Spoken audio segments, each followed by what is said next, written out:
Hi guys, good afternoon. So இதயம் serial review பார்த்தலாமா? அதுக்கு முன்னாடி நம்ம சேனலை சப்ஸ்கிரைப் பண்ண மறந்துடாதீங்க. லைக் பண்ணுங்கள், ஷேர் பண்ணுங்கள், கமெண்ட்ஸ் பண்ணுங்கள். ஸோ இதயம் சீரியல் இன்றைக்கி என்னாச்சு? எப்பவுமே பாரதி வந்து நினைவை நினச்சி நம்மளை கடுப்பேற்றுவா. இப்போ இன்றைக்கி வந்து மித்ரா அக்கா கனவு வந்திருக்காங்க. எப்படி அப்படின்னா, தமிழை கொள்றதுக்கு ஆள் அனுப்பியிருப்பா இல்லையா, அது வந்து ஆதிக்கு தெரிஞ்சு இவளை வந்து அடிக்கிற மாதிரி கொள்கிற மாதிரி கனவு கண்டிருக்கான். சரி, நான் கூட ஆனால் எனக்கு அது கனவுன்னு தெரியும் கேசினா. இந்த சீன்லாம் நம்ம நினைக்கிற மாதிரி இப்போ உடனே வரப்போகுது, அது வரும். எத்தனை வருஷம் இந்த நாடகத்தை ஜவ்வாட்டை இழுக்க போகிறாங்கன்னு தெரியல.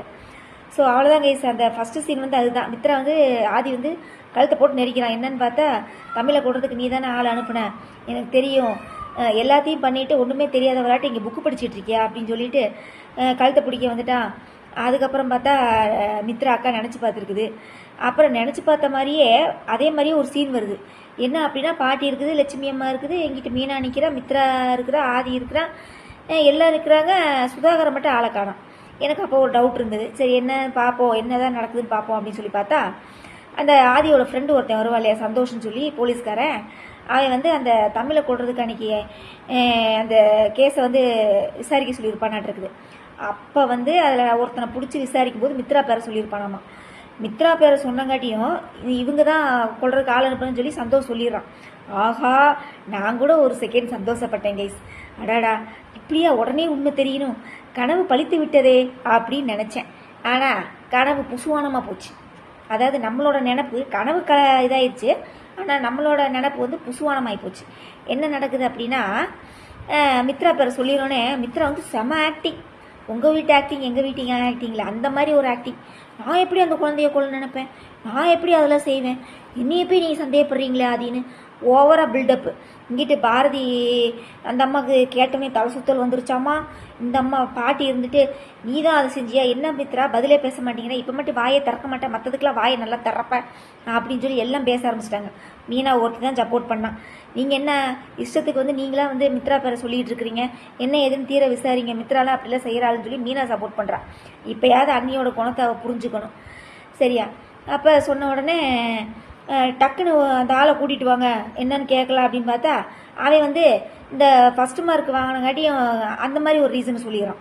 அதாவது தமிழ் பாப்பா வந்து கிளாஸ்லேயே ஃபஸ்ட்டு மார்க் ஆவான், அதனால் இந்த பொண்ணை வந்து இப்போ தாய் மாமன்றனால தங்கச்சி பொண்ணை அழுக வைக்கிறேன்னு சொல்லிட்டு இந்த பொண்ணை கொல்ல வந்திருக்கேன்னு சொல்லி பொய்யா சொல்லிட்டான். சரி, என்னடா பொய்யா சொல்ல வர்றானே அப்படின்னு சொல்லிட்டு நம்ம தான் அப்போ தான் நினச்சோம், சரி பரவாயில்ல, உண்மையெல்லாம் தெரிய போகுது, நாடகத்துக்கு ஒரு ஃபுல் ஸ்டாப் வரப்போகுது, நம்ம ஒரு சின்ன தப்பு கணக்கு போட்டது தப்பாக போச்சு. என்னாச்சு, சுதாகர் அண்ணே வந்து மித்ரா அக்காவை காப்பாற்றியாச்சு. நம்ம தான் அந்த இடத்துல சுதாகர் இல்லைன்னு நம்ம சொன்னோம் இல்லையா, அந்த சுதாகர் தான் அந்த ஆளை வந்து ஏற்பாடு பண்ணி கடைசி நேரத்தில் வந்து தங்கச்சியை காப்பாற்றிட்டாராமா. ஆகப்பா ராசா, இப்படி ஒரு அண்ணன் கிடைக்க மித்ரா ரொம்ப கொடுத்து வச்சிருக்கணும்ப்பா. சரியா, தங்கச்சி என்ன செஞ்சாலும் அப்படியே சிங்சாங் போட்டுக்கிட்டே இருக்கிறான், சிங்சாங் சிங்சாங்னு. அதுக்கப்புறம் என்ன நடக்குது இங்கே, லாஸ்ட் சீன் என்ன நடக்குது, லாஸ்ட் சீன் என்னது, ஐயோ மறந்துட்டேனே. சுதாகரும் மித்ராவும் ஒரு பிளானை போடுறாங்க. என்ன அப்படின்னா, இந்த பாரதி குடும்பத்தையே அடித்து விரட்டணும் அப்படின்னு சொல்லிட்டு, நீ எதை செஞ்சாலும் கொஞ்சம் கவனமாக செய்யி, சீக்கிரமாக செய்யி அப்படின்னு சொல்லிட்டு சுதாகர் சொல்லி அடுத்த நிமிஷமே ஒரு பிளானை போடுறான் மித்ரா. என்ன ஆகுது அப்படின்னா, நான் இம்மீடியட்டாக அமெரிக்கா போகிறேன் அப்படின்னு. இவங்க என்னமோ அமெரிக்கா தூத்துக்குடி சைடும் திருநெல்வேலி சைடும் கோயம்புத்தூர் சைடு இருக்கிற மாதிரி ஆனவுன்னா திடீர்னு அமெரிக்கா கிளம்புற பைய தூக்கி கிளம்பிடுறாங்க. இந்த வடிவேல் ஜோக்கில் துபாய் எங்கே இருக்குது, துபாய் வந்து உசிலம்பட்டி சைடு, அந்த சைடு இந்த சைடுன்னு சொல்லுவாங்க பார்த்தீங்களா, அந்த மாதிரி இவங்க என்ன ஆனவுன்னு இப்படின்னு பேக்கை தூக்கிட்டு அமெரிக்கா கிளம்பிடுறாங்களாமா. ஐயோ. அதுக்கப்புறம் ஆதிக்கிட்ட வந்து, நான் அமெரிக்கா போகிறேன், என்னை விட்டுற ஆதி அப்படின்னு சொல்கிறேன். எதுக்கு நீ இப்படி என்ன பண்ணுற, என்னாச்சு, ஏன் இப்படி திடீர்னு முடிவு எடுக்கிற அப்படின்னோடனே, அதெல்லாம் எனக்கு தெரியாது, நான் இப்போ அமெரிக்கா போகிறேன், நீ என் கூட வரியா இல்லையா அப்படின்னு கேட்குறான். அதெல்லாம் என்னாச்சு, என்ன பிரச்சனை சொல்லு என்ன அப்படின்னு கேட்டோன்னே, நீ வந்து அந்த குழந்தைங்களுக்கு அப்பாவை நடிக்கிறது என்ன, நம்ம எதுக்கு இங்கேருந்து அமெரிக்காலேருந்து இங்கே வந்தோம், நம்ம ரெண்டே கல்யாணம் பண்ணிக்கிறது தானே, அது நடக்கவே மாட்டேங்குது, அதனால் நீ அந்த குழந்தைங்களுக்கு அப்பாவை நடிச்சிட்டு இருக்கிற, பாரதியை உன்னையும் தப்பாக பேசுகிறாங்க, நீ வந்து பாரதியை இது பண்ணிகிட்டு இருக்கியாமா அப்படின்லாம் சொல்லி ஊரெல்லாம் தப்பாக பேசுகிறாங்க அப்படின்னு சொல்லி இவளே ஒரு பில்டப் கிரியேட் பண்ணுறான். உடனே சுதாகர் வந்து அங்கே ஒரு நடிப்பு நடிக்கிறான்.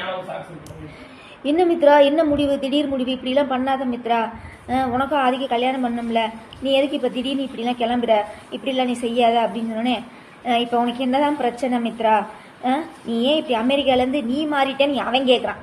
அவன் மாறலையாமா, இவ மாறிட்டாலாமா.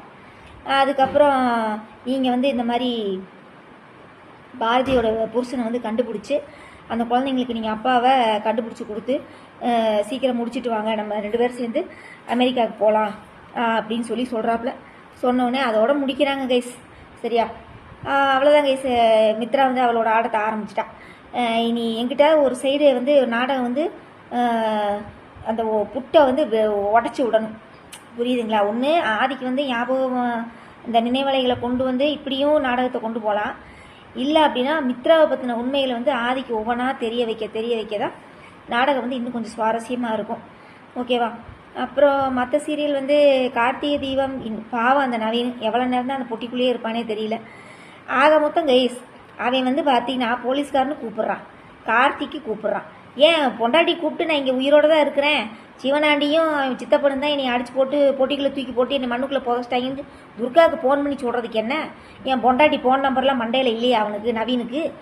கார்த்திக் ஃபோன் பண்ண தெரியுது, போலீஸுக்கு ஃபோன் பண்ண தெரியுது, பொண்டாட்டிக்கு ஃபோன் பண்ண தெரியலையா ராசா ஐயாவுங்களா? நாடகம் எடுக்கிறீங்கன்னா அதுக்குள்ளே ஒரு லாஜிக் வேண்டாமா?